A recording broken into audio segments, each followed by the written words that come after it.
Привет. К сожалению, я снова вынужден говорить не о жизни, а о выживании. И снова ужасные новости. В Турции была похищена и находится в изоляции Умида Бекджанова. Туркменская активистка, мать, женщина, которая на протяжении многих лет открыто выступала против репрессий в Туркменистане. 30 мая 2025 года Умида Бекджанова была обманным путем похищена. Ее схватили люди в гражданском, которые представились полицейскими. Все произошло без суда, без объяснений, без предупреждений и просто увезена. Умида Бекджанова, известная активистка, которая много лет живет и работает в Турции на законных основаниях. Ее деятельность всегда оставалась в правом поле.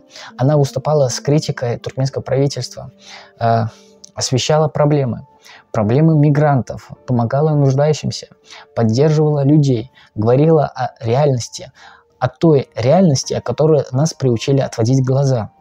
У нее была своя позиция, открытая, честная, принципиальная.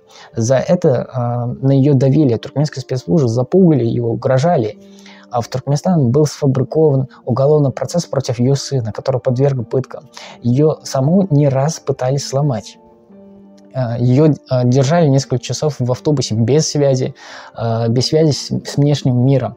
Затем ее перевезли в депортационный центр. Это не совпадение, это часть системного преследования, которое идет годами. Что происходит? Это не защита закона, это политический заказ, это транснациональная репрессия, когда один авторитарный режим нажимает, а другой подыгрывает. Туркменистан требует, а Турция исполняет. Без разбирательств, без учета последствий, без соблюдения прав человека.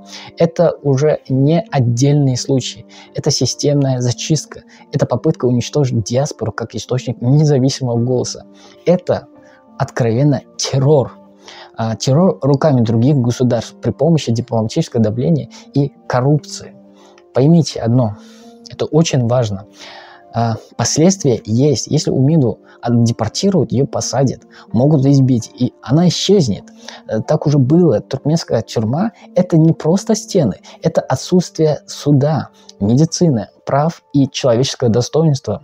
Для авторитарного государства критика за рубежом представляет угрозу не потому, что она незаконна, а потому, что она неконтролируемая. Сейчас ее адвокаты добились приостановки экстрадиции, но угроза остается. Умида, как и другие до нее, говорили правду. Она не совершала преступления, она не нарушала законы страны, где проживает. Она лишь пользовалась своим правом на свободу выражения мнения, тем правом, которое закреплено в международных конвенциях, подписанных как Туркменистаном, так и Турцией. Что я прошу тебя? Я прошу тебя, очень просто, не проходи мимо, говори об этом, рассказывай о Умиде, поделись этим видео, распространяйте информацию. Это все, что я у вас прошу.